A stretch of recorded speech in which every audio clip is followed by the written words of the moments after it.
Gentlemen, it's amazing how one stupid move can destroy trust and strong family bonds. Let's hear a story. Helen, a mother of two lovely daughters, young and beautiful, with a love for him that was surging like a tidal wave, casually remarked that she was going to meet a colleague the next evening. They accepted their new roles as parents, exchanged vows, and just 7 months later welcomed another precious child into their lives. Over the years, their marriage has been filled with love and warmth, and their two beautiful children have returned the love of their devoted parents.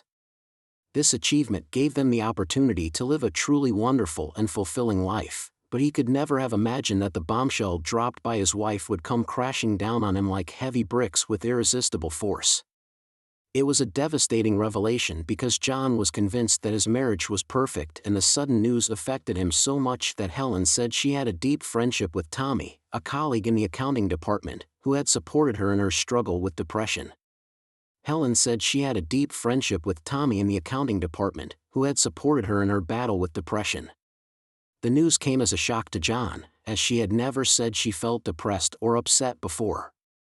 Tommy pretended to be a harmless man, but in reality he was a predator who waited patiently for an opportunity to hurt an innocent victim. Married women who exuded attraction were easy prey for Tommy as he capitalized on their weaknesses and lack of emotional attachment. When she said that, John was naturally enraged and he wanted to yell and scream to express his displeasure, but in this case, he knew his wife, so he reluctantly agreed to do so after she had made her decision, without hesitation. As he stood up and looked at the woman, his face must have reflected extreme shock and disbelief, and at the sight of his reaction she instinctively curled up into a defensive position as if she expected the worst. John walked silently past Helen towards his car parked in the garage. Helen followed him, letting out a desperate scream, "Please John, don't go, everything will be fine, it's just a date, it'll be over soon, can't you just give me a chance after 20 years? That Thursday night John went to the posh Ritz-Carlton. Yes, a room at the Ritz-Carlton cost $400 a night, but he didn't care if he suffered. At work the next day, he instructed his secretary to forbid his wife from calling him and to inform the guards not to enter the building. Jan had already put his plan into action and was not allowed to make any changes to it. But at home, he was something else, a submissive, accommodating man who always tried to please others and get rid of his machismo. This approach had served him well for the last 20 years, but on reflection he realized that he might have underestimated his wife's influence. One day he came across a quote that amused him, but from then on the humor of the quote disappeared. It went something like this: "If you treat her like a queen, then she will treat you like a servant." Unfortunately, this quote became his harsh reality, but he didn't want to go on like this. After making his decision on Friday morning, John turned to his detective brother, who lived in Miami, for help. "I have a favor to ask. My brother is in a difficult situation and he needs your experience tonight. Can you send one of your men to keep an eye on his wife?" "Yes, tonight we need to find out who she's with, and I need as much information as possible about that man by Saturday morning, and could you run his number and give me his home address and phone number? I know it's urgent, but I owe you a favor, so I'm willing to help. We need the phone number and address of the perpetrator as soon as possible. The rest of the photos and other information will be received tomorrow. Please provide me with all the details. I need to work on this. It's exactly what we need at the moment. I'll send you the address of his wife, the time she left, in the name of her partner. I've been told that Tommy, who was with her in the broker's unlimited work, is not difficult to find. My friend, it seems that his wife usually comes home at 5 p.m. to get home, but unfortunately we don't know the time when their dating starts, so someone has to be available at 5 p.m. in the evening, and I'd be very grateful if you could send me your wife's address, and I assure you I'll take care of the rest." My friend John listened to this conversation intently and couldn't help but smile when his brother ended it. John had a plan to surprise his unfaithful wife. The clock was ticking and he knew he had to act quickly. As the crooks sat down to dinner, John decided to pay Tommy's wife a visit in the hopes of getting to the bottom of the situation and exposing the couple's whereabouts. He dialed his old friend Joe's number and asked for his help. Joe is going through a difficult divorce. He doesn't intend to get married again, and he uses an escort service for his intimate needs, and John asks Joe for the contact information of the escort service he frequents. After a successful conversation, he managed to arrange an evening date with an attractive young blonde to express his gratitude for this particular situation. John spoke frankly about his desire to make a real connection with this girl, explaining that he was currently going through a breakup and that in his search for a girl, he dreamed of a sympathetic meeting in which the girl would treat him as if he had fallen in love the first time they met. He explains that he is currently experiencing a breakup, and in his search for a girl, he dreams of a compassionate meeting in which she will treat him like the friend she fell in love with the first time they met. John was well aware that his wife would eventually find them in bed together, and if she wanted to date another man, he intended to do the same, but they planned to meet at a hotel, have a drink, have a meaningful conversation, and then the fun would begin again. This day, like so many others, had been very eventful, and remembering that on Thursday evening Helen had boldly proclaimed her independence, she sat on the sofa on the couch thinking back on their conversation, venting her frustration. At the empty space, what an asshole he was, leaving without a word, Helen thought, as she tried to contact John several times, calling and texting him, but her anger intensified when he ignored her. She convinced herself that this was just a night of fun and that John would eventually let it go and get their lives back to normal. "But you'll forgive me, I'll redeem myself tomorrow night, I'm sure you won't resist me, I know how to win his heart." Friday night, when she returned home and found the house empty, she reconsidered her options, whether to continue negotiating with Tommy or change her mind and turn to John. As she looked in the mirror, her once beautiful face transformed into a seductive woman. A small smile appeared at the corners of her mouth as she finished styling her long hair, removed the tags from her dress, and carefully hung the dress on the mirror, admiring the reflection of the attractive girl standing in front of her. The stockings had been a gift from John, and she had tied them delicately to a garter belt that she had recently purchased at Nordstrom earlier in the day, and every time she fondled them, her mind drifted back to the countless times that John had pleaded with her to put on something more seductive. Her reaction to the realization that she had bought a pair of seductive stockings with sheaths for another man triggered a new thought that forced her to abruptly end the date and cancel the whole thing. She elegantly slipped into a silk dress and zipped it up with ease, noting with satisfaction that she had decided to forego the bra. Her slender legs encased in black nylons and high heels accentuated her shapely figure, and she looked forward to Tommy's reaction when he saw her. The thought of spending the night with Tommy had occupied her mind for the past month, and today it was finally going to be a reality. Despite her husband's immature behavior, she was determined to have fun. Helen was sure that JN would be supportive of her as he had always allowed her to do what she wanted to do, one of the many reasons why she cherished their relationship. He gave her one last chance to stop the destructive behavior between them and save their marriage. Helen felt anxious and remorseful when she saw John's name on the phone screen. She glanced at her seductive figure in the mirror, knowing full well that her intentions were far from benign, but she desperately needed to hear John's voice, to make sure that he understood and accepted her choice. "John, I miss the way you look and cherish our love. When can you come back?" "Hello dear, hello Helen, I love you too, and it is because of this love that I have decided to call you. I was so eager for you to show up, and I'm so sorry to hear about what you're going to do. If I've missed out on anything, I can make it up. My only desire is to be with you, Helen. Will you cancel this appointment and save our marriage?" Toshi's voice was trembling, which made her sympathetic, but it seemed weak and pathetic when she saw her strong, tall man tearfully begging her to stop. Their shared history, the precious bond they had created, their children, it all strengthened her confidence that their union was indestructible and destined for eternity. "John, my love for you knows no bounds, and I look forward to spending the rest of our lives together. Because this has nothing to do with our deep love, all I ask is that you give me one night to fool around. Please understand me and give me this chance. I promise you that I will always be yours. I will come home at the end of the night and always be faithful to you. I'm sure you'll understand that, and when tomorrow is over we can talk and you can make me your wife again. I love you, John, but I have to go," she whispered, tears welling up in her eyes. "You may think this is heartless of me, but John, I'm sorry. I have to set priorities for myself."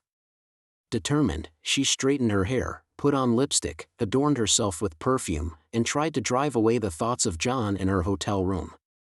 A wave of sadness hit him as he realized the painful truth, that he had lost her, the woman who had been his only love and confidant for the past 20 years, the private investigator had parked his white van in front of their house just before 5 p.m., 0 p.m. A car pulling into the driveway caught his attention about an hour later. Peter quickly took down the license plate number and made a few calls, and 10 minutes later forwarded the required information to Davis and John, whose home phone number and address, amazingly, had shown up on the couple's cell phones before they left the house. His wife's sudden realization that she was acting outside the bounds of their marriage forced her to reconsider her plans, and he quickly realized the urgency of the moment as he prepared the best words to say to her. "Helen, what's the matter with you? You look so sad." Tommy rushed to the couch and took her in his arms with a comforting hug, something he had experienced in the past. He skillfully solved the problem that was bothering her, although it took a long time. His ability to understand a woman's emotions and way of thinking helped him find a solution, but rather than manipulate her, he saw it as an opportunity to support and guide her to change her mind. "Don't worry, Helen, we don't have to go on like this," he said sincerely. "I understand your concerns. It's understandable that you don't want to date anyone, even if it's just dinner or a movie, but please know that he doesn't understand that we're just friends. But I don't think you'd mind if he knew how deep my friendship with you is. I have to admit, I'm sad that our plans to spend the night together have been disrupted, but I understand why. I have an idea. Why don't we have dinner first and then I'll take you home? I'm sure you wouldn't be upset if you had dinner with a friend." Helen found comfort in his nonchalant demeanor, which convinced her that dinner wouldn't be a problem, and besides, she was already dressed and sneaking off to go. Throughout the evening, Peter had no trouble photographing the couple for 4 hours, and during their dinner together they walked into the ballroom holding hands, dancing gracefully in each other's arms and making romantic gestures as Helen and Tommy kissed gently, pretending to be a couple in love. At 00 sharp, John dialed Brian, Helen's father's phone number, with the unfortunate news. Brian and John had remained close as friends and golf buddies for several years. "Please understand that I care very much about you and Margie, but I can't take this anymore. I think our marriage is over because she violated our prenuptial agreement and I can't find the strength to forgive her for this betrayal. I just want to let you know the reason for what is about to happen, and I am deeply regretful that everything has turned out this way. I am sorry to report this unfortunate news to you, but I have great respect for you and I think you deserve to know the truth. John, I am deeply sorry. Please stay calm and avoid any impulsive behavior. I am sure that she loves you, and maybe you both do. I'm sorry, Brian, but I'm exhausted. I'll get back to you as soon as I can. We'll have to change our plans for next Sunday. It looks like the upcoming weekend is going to be unpleasant." She wore skinny jeans and a sophisticated top that emphasized her impressive figure. "Yes, is he okay? Is something wrong?" she asked, a look of concern crossing her face. "Yesterday, my dear wife told me that she would like to go and discover new horizons and expressed her gratitude to your extraordinary husband for his generosity. Mrs. Brooks, I wouldn't be standing here today if I wasn't sure, and as we speak, my private investigator is closely watching their every move, and I will soon have concrete evidence to share with you in the form of photographs and video, and I feel it is important for you to be made aware of this situation." Looking at her tears, my guilt was overwhelming, for I knew full well that the affair was most likely the catalyst for their marriage, but Tommy had made a conscious choice to participate in this dangerous game. But his calmness quickly turned to a mixture of disgust and anger when he opened the photos the private investigator had sent to his cell phone. But when John looked at his wife and saw the extent of her betrayal, his anger surged to the surface and tears welled up in his eyes, blurring his vision, and the sight of them kissing intimately and her lover's hand brazenly resting on her back destroyed any hope in his mind of reconciliation. Overwhelmed by her deception and indifference, overwhelmed by feelings of humiliation and inadequacy, he found himself completely broken, and as soon as his anger erupted, it turned out that Tommy had persuaded Helen to extend their post-dinner date and go with him to his favorite dance hall. She admits her mistake deep down before reluctantly agreeing to leave, but driven by the desire to experience this feeling at least once, she moves on. Meanwhile, John had tears in his eyes and felt a deep sadness unlike anything he had ever felt before. He began to cry and said nothing to anyone in particular. He wanted to bring the culprits to justice. After some consideration, he realized that while his wife may not have had a physical relationship, her actions were still unacceptably disrespectful, caused deep emotional pain, and ultimately betrayed the sacred bonds of marriage, 00 sharp, and over the next 2 hours they grew to know each other well. JN had made his intentions clear, and in his opinion, honesty was the best person to fulfill his intentions. They returned to his home at 5 p.m.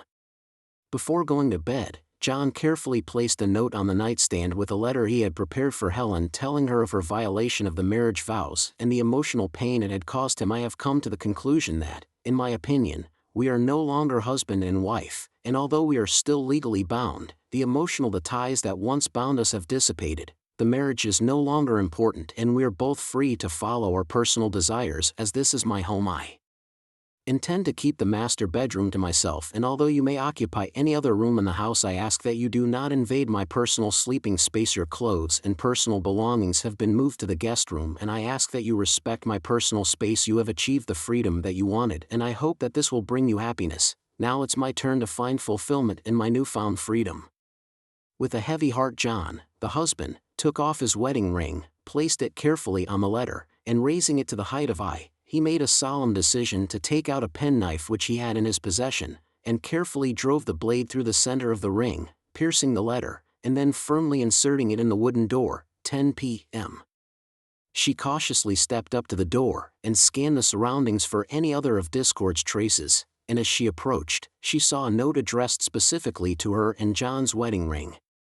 Tears streamed down her cheeks as she read the contents of the letter. Clutching the ring from the note tightly, she rushed hastily into the dimly lit house, frantically searching for Jay, and she cautiously approached the bedroom door, hoping to see the source of the noise. Furious, she opened the door to see a beautiful young woman making out fiercely with her husband. Dumbfounded, she stood motionless in front of the bed and watched this bold act in the sanctity of their marriage. Helen's rage could not be contained, and she vented her anger on her husband, exclaiming, "You vile man, how could you do this?" She stormed out of the house and tried to find comfort in her car, and as she pulled up to her sister Mary's house, anger and grief seized her. Mary did her best to comfort her, gently soothing her confused feelings, unable to believe that JN would go out of his way to cheat on her like everyone else in their relationship. Mary herself had often envied JN's care and affection for her sister, but this behavior didn't fit with the John they knew. "I'm not sure. Maybe it's because I went on a date last night. That's the only explanation I can think of." "You went out to dinner and dancing with another man and left your husband at home, is that correct?" "Yes, you're right, but you're making it sound negative. Are you crazy? Do you really believe that a man like you wouldn't mind if you dated someone else? There's no intimacy, it's just fun." "Wow, I can't believe you're my relative. You're so stupid and promiscuous. Now I understand why he has another woman in his bed. Honestly, I don't blame him," she cried even more. "Pick up the note on the door and hand it to Mary." "Helen, your selfishness and lack of judgment could lead to your husband's departure and the breakup of your marriage. Look, you can stay here tonight, but you're going to have to go back to him tomorrow. Have to go back to him and try to work things out, and I'm going to contact him later and ask him to talk to you, but I can't promise that it's going to work." I can imagine that John's resolve is even greater than Tom's. Helen spent the night alone in the guest room of Mary's house. Mary eagerly texted JN to call right away. JN, who had always had a soft spot for Mary, immediately understood why she wanted to talk to him and dialed her number. "Hi Mary, how are you, what's up?" She went on about the unpleasant events of the night before. "Because I don't blame you at all," Mary assured him, knowing how quick and dry his retort would be. "Look, I know she's made a terrible mistake, but she's in a terrible place right now, and I can't treat her that way. It might be worth considering how to handle this. It might be worth contacting a psychiatrist, or exploring the possibility of shock therapy on Helen's damaged brain. And I'm not upset or angry anymore, and I don't hold a grudge against her because she betrayed me, and I'm allowing her to talk about it, but I'm not guaranteeing our future. But as you already know, you're the most intelligent person in the family, and, God, I don't understand how my sister would believe that you would approve of her dating someone else. Take care of yourself, Mary, and let her come home when she's ready. Bye." Mary. It was Sunday afternoon. He was coming back from the gym when he noticed Helen's car parked in the driveway. When he walked into the kitchen, he found Helen sitting at the table trying to put on a smile. Helen assured him that she wasn't going to get a divorce. He stayed silent, looking at Helen's anxiety, He casually picked up his coffee and sat down across from her. After a couple of sips, he met her eye to eye and decided to end the long silence. "Breaking our marriage vows was a turning point," he said calmly, "marking the end of our marriage. I no longer see us as a couple, and I am giving you the freedom to find a new relationship, just as I have." Intimacy ended the night you went on a date with your date, John, who was not my partner, and nothing inappropriate happened. Helen, you went on a romantic outing with a man who was not your spouse. You dressed provocatively, went to dinner, held hands, let him touch your body, kissed him, spent time together, and that's the problem. It may not have mattered to you what happened, but to me, it's very important, and it ultimately led to the dissolution of our marriage. Congratulations on your win, and if you want a divorce, we won't ask for one. By the way, did you end your affair with that man? The moment you agreed to meet your lover, you effectively severed our relationship. When you got in his car and left our marriage behind, you gave me my freedom. I have no intention of ending my relationship with Candy, and I will continue to be with her. Although I don't know if you already know Helen, I have to admit that last night when you were with your lover, I inadvertently paid a visit to his lovely wife, Stella, and did you know that they have 3 lovely children? She also mentioned Jessica Wilson as a former colleague of yours, the last wife he cheated on, leading to her divorce. Apparently, your dear Tommy has a rich past, and although Stella assured me it was over, she expressed her understanding that a cheater will always be a cheater. It seems that you and Tommy have succeeded in breaking up 2 families. Well done. The apocalypse dazzled her. He saw her realize that the man she had decided to break up her marriage for was nothing more than a loose cannon. She was furious at her own stupidity, and Tommy's destructive behavior towards other families deeply disturbed her, and her anger caused her to lose all control, and she screamed at her husband, "John, he's not my lover. You must stop insisting, or I can't understand how you dared to come to her house and falsely claim that he had been unfaithful to her. For God's sake, it was only a dinner.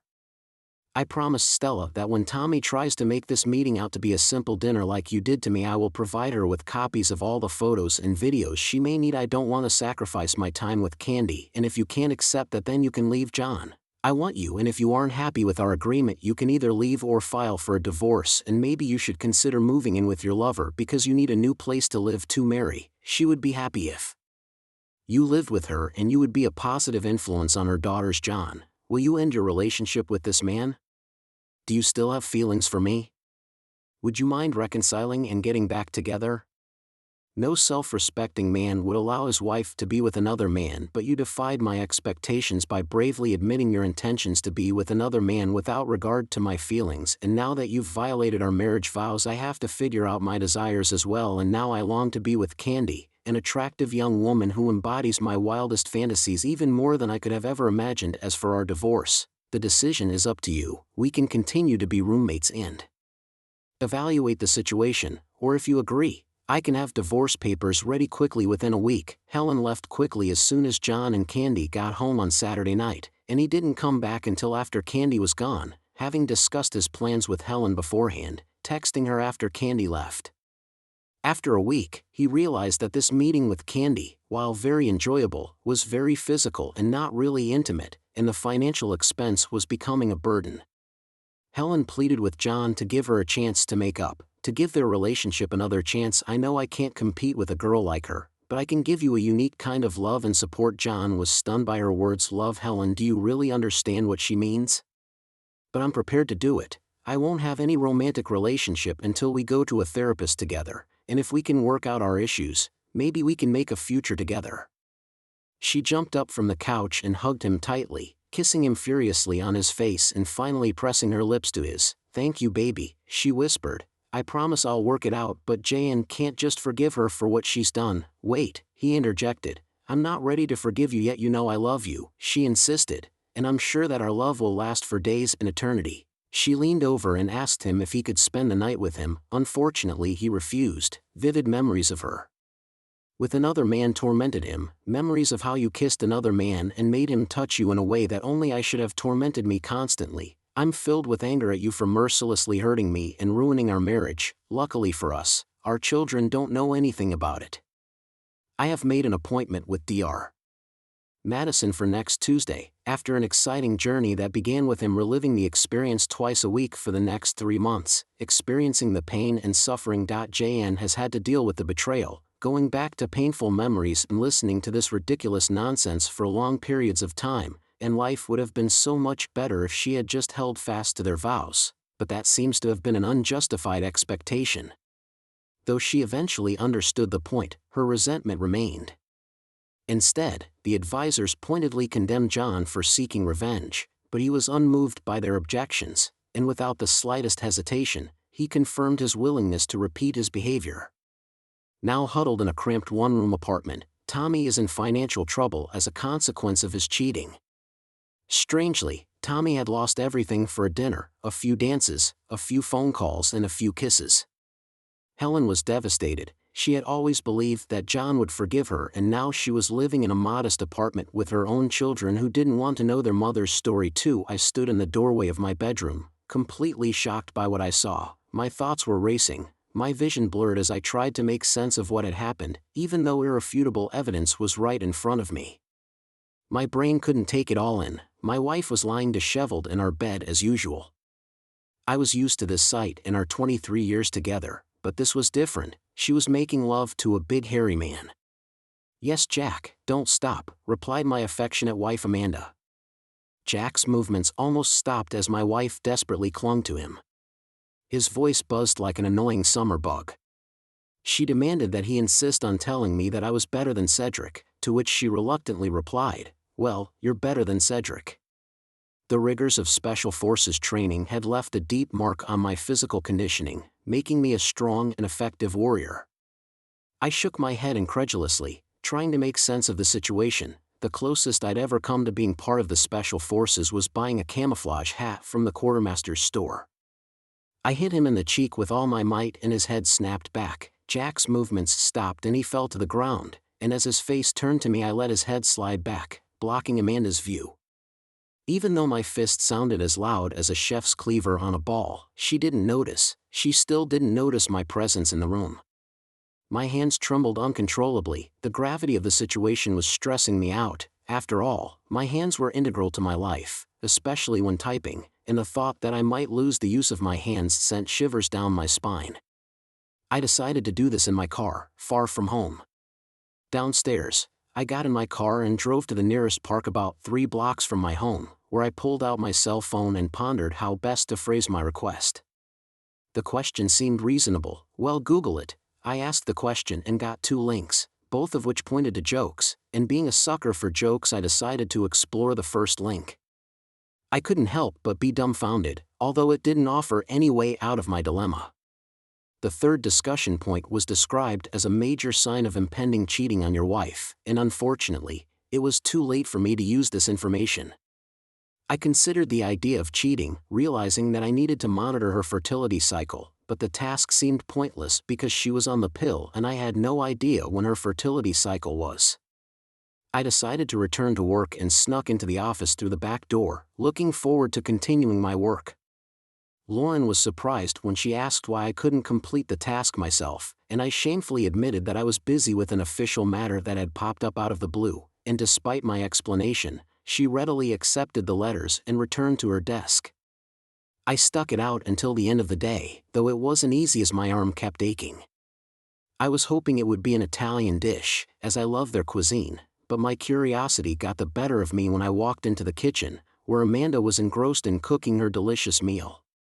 She greeted me warmly and asked me how my day was going, to which I replied briefly, expressing my love. I proceeded to point out the 3 air conditioners on the windshield, and a faint smile appeared on her face, which meant she realized it was a joke from the internet.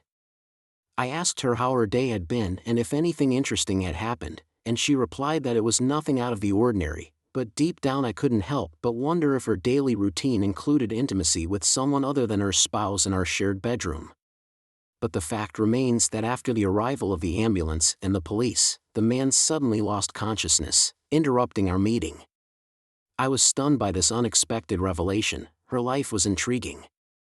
But my attention was drawn to the dismantled bed, and on closer inspection I noticed a tiny speck of blood on the mattress, which made me question where it had come from, and I went downstairs to find everything ready to go, and we happily finished dinner and went into the living room, where Amanda switched on the TV and took a seat on the sofa, where she snuggled up next to me, creating an atmosphere of absolute calm. "Honey," I noticed a tiny bit of blood on her mattress and wondered how she got it. Her body tensed for a moment, but soon she relaxed. "When I was shaving, I accidentally scraped my leg," she explained. "It took me a while to realize that it was curious." I reached down to examine Amanda's leg and carefully felt her tension. She asked me, "What are you doing?" "I'm looking for a wound." I explained that I thought a kiss would speed up the healing process. Amanda replied nervously, "No, that was a long time ago." She added that she appreciated my affection, but it was nice of you to do so. She playfully suggested that I had something else for you to kiss if you were interested. I politely declined. I replied, "No thanks, I just want to concentrate on finding the marks left by the police." This reply seemed to take her by surprise. I wasn't the sort of person who often refused to kiss anything else, but the idea of kissing something that had just been occupied by an unconscious man didn't really appeal to me, nor did the idea of kissing something that had been occupied by any man other than myself. I pretended not to care and Amanda relaxed. I suggested watching a few episodes on Netflix and she seemed to agree, so we decided to watch It's Always Sunny in Philadelphia, which she enjoyed but I wasn't averse to, so we found a compromise. She gave me a beautiful daughter, Bailey, and was a wonderful wife and mother, and I never wanted to betray or conquer her. Although I had heard rumors about Mexican casino slots, I had never been there myself. I had to consider further actions to organize my thoughts and I decided to make a list, starting with the house. I never liked living in it and I wanted to give it to Amanda so that I could fairly distribute the remaining possessions. The possessions I wanted had nothing to do with the house but with Bailey. Although she lives in an off-campus apartment and only comes home on weekends, she would not cause any difficulty with custody. Although she lives in an off-campus apartment and is only home on weekends and is with us for the summer, which could create an awkward situation, I have to live with it and accept it because it's a no-fault divorce and all the property will be divided equally so that I don't have to collect the evidence. Bailey is the only evidence I need, and I'm determined not to share it with Amanda. As an expert in hospital software sales and problem solving, I had invaluable knowledge, and after finding out where Jack was being held, I decided to visit him the next morning. His injuries included rickets and a fractured zygomatic bone. After realizing that he had suffered a concussion, it was clear that he would be unharmed until sunrise when I could assess the severity of the injuries before going to bed. As she snuggled up next to me, I couldn't help but shudder. As she snuggled up next to me, there was something about her that repulsed me and I didn't want her to come into contact with me. Amanda's transformation was amazing. In the space of a single day, she had gone from incredibly attractive to completely repulsive. Have you ever noticed that some women can be completely transformed by makeup, and in her case it was just the opposite? No amount of Estée Lauder funds could change that fact. Even though she was working until 9 o'clock, she wasn't up yet, and when I was ready to leave, I made coffee and poured my travel mug full, but I made the unusual decision to put a little garlic powder in my coffee. Before heading to the hospital, I made sure my cell phone was fully charged. Coincidentally, my friend Leo served as the hospital's administrator. When I entered the hospital room, I noticed that Jack was awake, and although he didn't notice my presence, his face was swollen and his head was bandaged like his mom's robe.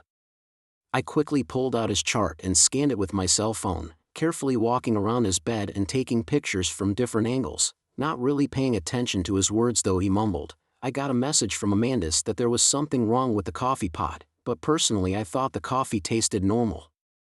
I discussed some urgent matters with Lauren and informed her that I would be taking the day off. When I told her the details and showed her scans and photos of her mom, tears came to her eyes and I held her hand and gently comforted her for a long time, focusing on comforting her even though I wanted to shed tears too. My daughter's actions comforted my heart, but I didn't agree with the idea of dropping a bomb in it. It seems we are missing certain conditions. Why don't you divorce her and walk away with nothing? I agreed with her, so she drove me home as Amanda hadn't gotten off work yet, and we took the opportunity to chat and discuss our strategy. But when she finally arrived and saw us sitting on the couch, she rushed to embrace Bailey, but her daughter quickly pushed her away with a sharp gesture. Amanda took a deep breath in confusion and asked Bailey what was going on, and Bailey replied painfully, "I don't want to let you touch me. I don't know where your hands are." Amanda was stunned and her jaw dropped, she hurried to explain that I used an antibacterial on the way home. Why is everyone so worried about germs all of a sudden? Bailey asked. I'm not worried about germs, she added. I just thought maybe you accidentally touched someone at work and forgot to wash your hands. Amanda was stunned by Bailey's words. Bailey, what's wrong with you? Amanda looked at me in surprise and confusion and asked me what had happened. I explained that after I told Bailey about the ambulance and the police yesterday, she had started to be negative towards me. I tried to make sense of her words, but all I could make out was her pleading, no, please, no. Bailey and I exchanged a concerned look, and almost instinctively sensing that something was wrong, we hurriedly got up from our seats and carefully assisted Amanda to the chair next to us, whose padded armrests provided her with reliable support despite the fact that the chair was tilted a bit, and with a weak voice she sat up straight. Amanda expressed her need to lie down, if only briefly, and realizing her urgency, we gently moved her to the couch, across about half the room, and after a while, as she fatigued, we carefully adjusted her to a comfortable position, resting her head and feet on pillows. Bailey quickly responded by bringing a refreshing napkin dampened with cool water and a bottle of water from the kitchen, gently wiping her mom's face and assisting her in taking a few sips of water. Confused, my daughter asked me what happened yesterday. Mom, did you just start dating someone today? I'm sure I've met countless people. Is this the meeting we're talking about? Amanda asked Bailey. I think it would be best if you went to your room and left your dad and I alone for a moment. This is not about you. Please understand that your dad and I cherish you very much, but this is only about us. I am an adult and you have no right to order me around like a child. If I were a 10-year-old and you told me to go to my room, I would have disobeyed you, and even then I wouldn't have listened to someone I thought was immoral. But if it was my father who told me to go to my room, out of respect for him, I would have taken the bait. I immediately and decisively said, you had absolutely nothing to do with this. I had a family and now she's ruined it. Our daughter is practically screaming, this issue has nothing to do with me. Are you crazy? Spring break is in 2 weeks. Can you guess what my original plan was? I was going to go home and be with my parents, but things have changed and I'm definitely not going to be with you. Amanda looked at me with a helpless expression. Cedric, I'm deeply sorry, she said through uncontrollable sobs that lasted for about 5 minutes until Bailey kindly handed her a box of tissues and she slowed down. I had a few questions for her. Amanda, I'm asking what exactly you're apologizing for. Are you regretting your love for Jake, or are you regretting that he treated you better than I did? I begged her to pause and give me a chance to clarify what I should clarify. I didn't do anything, I replied. According to the police, you may have hit him with something. I was at work. Remember how you knew about this? Cedric, you were here. I know you wouldn't know everything if you weren't. Amanda, I have spy stuff all over my house, I said derisively. I know everything. Didn't I tell you I know the CIA people? I've got you figured out, Amanda. Now I'm going to grab Jack and put him to the test. As for you, I'm thinking about cement shoes, please. She put her hands over her ears in desperation. Please give me a minute to catch my breath. Bailey suggested that you could come up with something persuasive during your break. Dad, let's give Mom a break so you can take me with you to see the blizzard. We went to the DQ restaurant. Bailey and I decided to surprise our mom, Amanda, and as we were heading out, Bailey excitedly talked about how she chose the butterscotch cookies, and when we came back, Amanda sat refreshed on the couch with her head in her hands. When she looked up and saw us come in, Bailey handed her a pie. Mandy took a bite but immediately wrinkled her nose in disgust. She carefully set the pie down on the coffee table, obviously not impressed. Cedric, Bailey, can you sit down? She asked, her tone indicating that she wanted to clarify the situation, but I stated that I wasn't interested in the past and was only concerned with future actions, which took her by surprise and seemed to bother her. I don't know what to do next. I'm at a loss, Amanda called out in frustration. What should I do? Maybe we should go somewhere far away, our daughter suggested to Bailey. Please, Amanda pleaded. You can't help, Bailey asked in disbelief. What's the point? I made a big mistake, Cedric. If you give me a chance, I'll prove that I won't do it again. Haven't any of you ever made a mistake? Bailey's voice had a mocking edge to it. Yes, Amanda said mockingly, and I couldn't help but roll my eyes at her tone. Our attention shifted to Amanda, who seemed to finally realize the gravity of her actions. Well, now I get it, she admitted her mistake with remorse in her voice. I feel very stupid and I sincerely apologize. If you will allow me, I will express my deepest apologies. She asked me why you did such a cruel thing. If you had doubts, why didn't you just let him go? I asked her how much she knew about the situation. I know that it was you who said that you were there and heard what he said. She insisted on hearing my explanation. I meant no harm, it was just that the situation seemed so bad. I repeated what I had said before. I had explained how I knew. I have surveillance equipment installed all over the house. There was nothing inappropriate or active in Bailey's bedroom or bathroom. If you needed privacy, you could have used those rooms. Bailey expressed her disgust and said that was inappropriate. Mom, you didn't have anything suspicious going on in my bed, did you?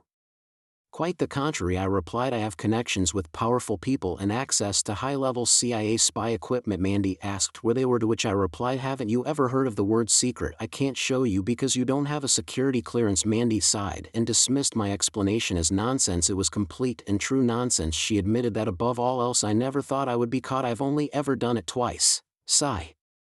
Derek, but this should be the last time. Well, I agree. Bailey interrupted us with an enthusiastic high five. I was just explaining why not, and a question occurred to me. How are you going to convince me to believe everything you say? Cedric, I admit I really did lie to you about this, and I don't know what to do in this situation, and I hope you don't find out the truth, but I've never lied to you about anything else. I made a stupid mistake. I only did it twice, and I plan on yesterday being the last day, and I promise I will never do it again. Bailey asked, so you slept with him before you dumped him? Amanda replied, no wait, you completely misunderstood me. The number of times doesn't matter, and as I said before, it doesn't matter that I plan on stopping, it's the actions I take that matter. Amanda looked at us with horror in her eyes, pleading, if you'll let me explain. I've already told you, I don't want an explanation. I've repeated myself, I just want to know what you intend to do. She sat back in her chair and clasped her hands tightly around her knees, tears streaming down her face once again. You ruined everything, so you have to make up for it. She confessed with desperate sobs. I really don't know what to do. I wish you had let me know as soon as you had resolved this, but for now I suggest we move your things to the guest room, and while I can't force you to leave, I'd rather you stay away from me. She started crying again, begging me to change my mind, saying it was a cruel request. But I don't want to stay here with her mother. Please don't sleep in my bed with anyone. Amanda gave her a sympathetic look. Why are you being so cruel to me? I thought you would want to avoid the monitors on your secret date this afternoon. Bailey scoffed. I was fascinated by Bailey's comedic performance and wished she would stay a little while longer, but on second thought I realized that I didn't even want to sleep in the bed in my room. Jack and all his previous mistakes had probably left there mark on her. The only person present was Amanda, and she was practically screaming, only Jack was here. This shouldn't happen again. I decided to change the sheets and put on a new mattress pad.